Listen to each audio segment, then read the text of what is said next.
करबी एक दिन घर से ऑफिस जाती है तो उसको पता लगता है कि उसकी डेस्क पे कोई और बैठा हुआ है। जब वो घर आती है तो उसको पता लगता है कि वो अपनी मम्मी के साथ रहती है और उसके पास एक पेट है जो कि एक कैट है।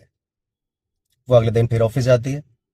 फिर उसको लगता है कि उसकी डेस्क वापस से सेम है जो वो कल छोड़ के गई थी। पता नहीं एक दिन पहले वो चेंज कैसे हो गई थी।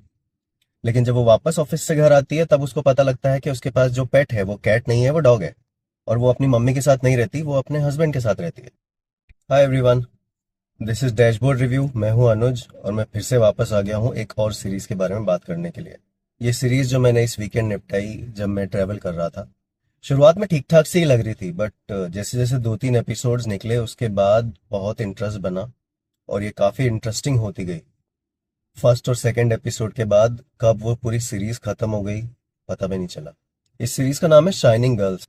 ये है एप्पल टीवी पे। इसमें मेन कैरेक्टर्स हैं एलिजाबेथ मॉस और वैगनर मोरा। अगर आप अच्छे ओटीटी शोज देखते हो और अगर आप अच्छी मूवीज देखते हो तो आपको शायद ये दोनों मालूम होंगे। Elizabeth Moss the Invisible Man की एक्ट्रेस थी। Wagner Moura was the guy who played Pablo Escobar in Narcos. दोनों काफी पॉपुलर हैं, काफी अच्छे एक्टर्स हैं। This show is about a character called Kirby, जिसका रोल प्ले कर रही है एलिजाबेथ मॉस। कर्बी एक दिन घर से ऑफिस जाती है तो उसको पता लगता है कि उसकी डेस्क पे कोई और बैठा हुआ है। जब वो घर आती है तो उसको पता लगता है कि वो अपनी मम्मी के साथ रहती है और उसके पास एक पेट है जो कि एक कैट है। वो अगले दिन फिर ऑफिस जाती है।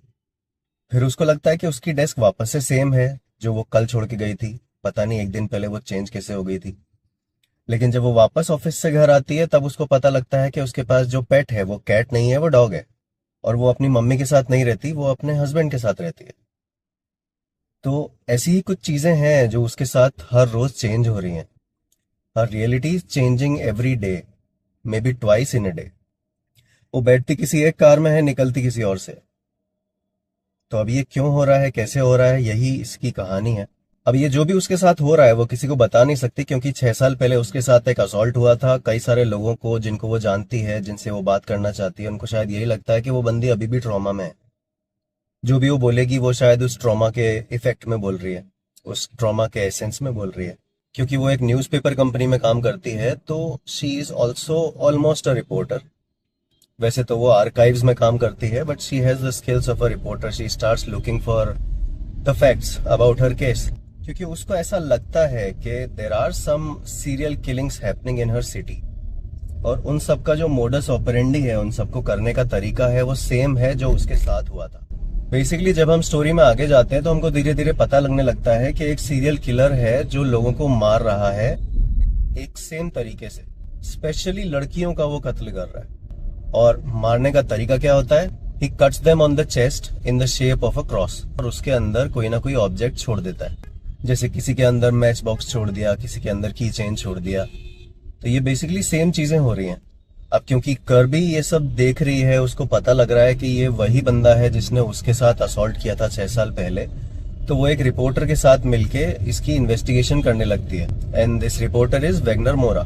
कहानी इसी बारे में है कि ये किलर ऐसा क्यों कर रहा है, क्यों लोगों को मार रहा है, उसका एजेंडा क्या है। ये इन्वेस्टिगेशन केवल तब तक नॉर्मल रहती है जब तक कर्बी और उसके फ्रेंड को ये लगता है कि ये जो किलिंग्स हो रही हैं, जो सीरियल किलिंग्स हैं, they were happening from 1982 to 1992। सबसे बड़ा ट्विस्ट तब आता है जब उनको सेम मोडस ऑपरेंडी से मारी हुई एक और लड़की के बारे में पता लगता है, but that girl was killed in 1920। तो ये है ट्विस्ट।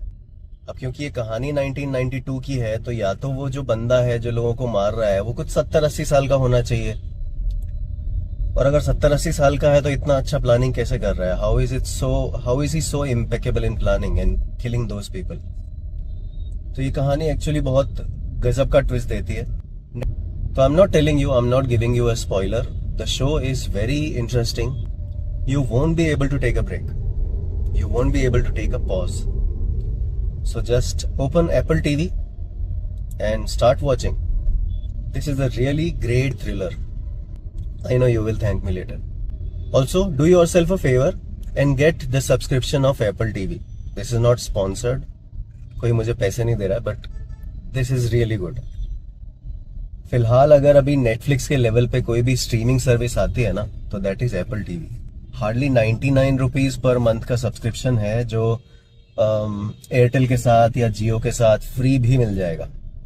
तो ये ले लो, बहुत अच्छे शोज हैं, बहुत अच्छी मूवीज हैं, देखना स्टार्ट करो। And as I always say, if you like what I am doing, please like, share and subscribe and motivate my content. Cool, see you in the next one, bye.